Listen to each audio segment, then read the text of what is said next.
Can a single film revive a struggling genre? Um, the answer might just lie in the upcoming remake of Nosferatu, a movie that's generating significant buzz among horror fans and critics alike.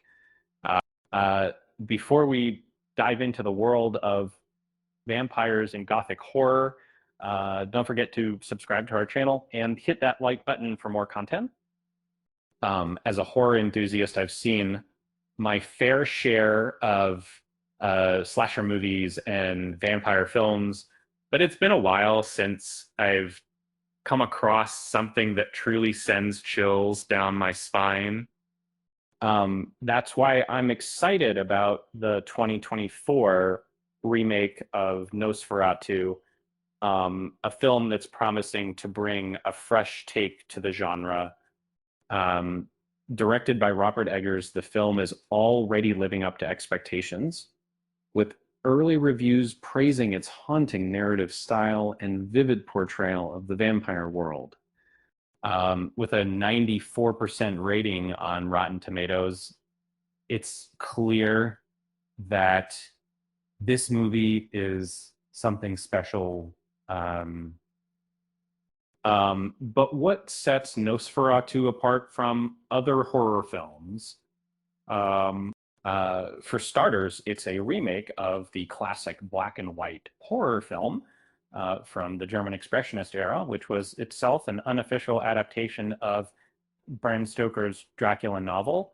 Uh, this film is a labor of love, blending the best aspects of Eggers' past works into a truly artistic piece.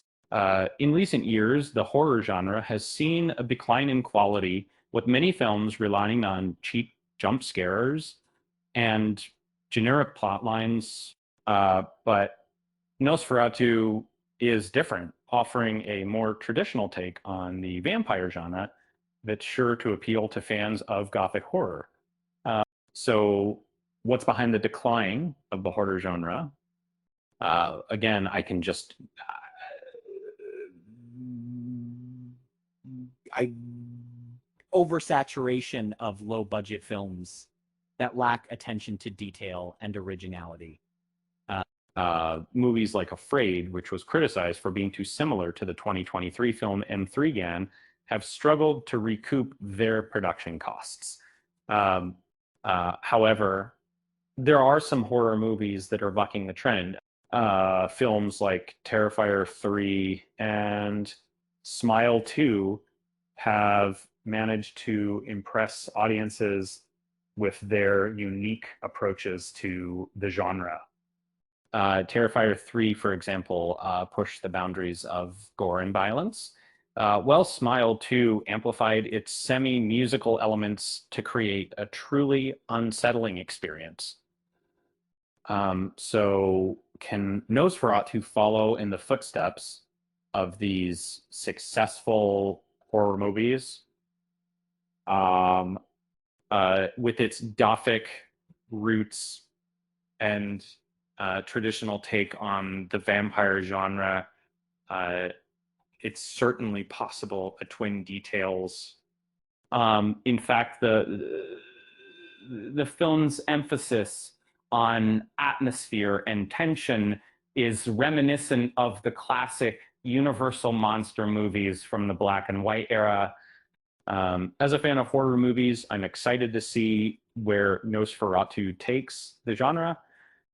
With its unique approach and attention to detail, it's sure to be a refreshing change from the generic horror films that have dominated the market in recent years.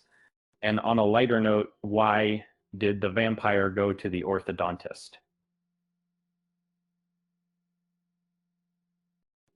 Because he wanted to improve his bite. With that said, thanks for watching, and until next time,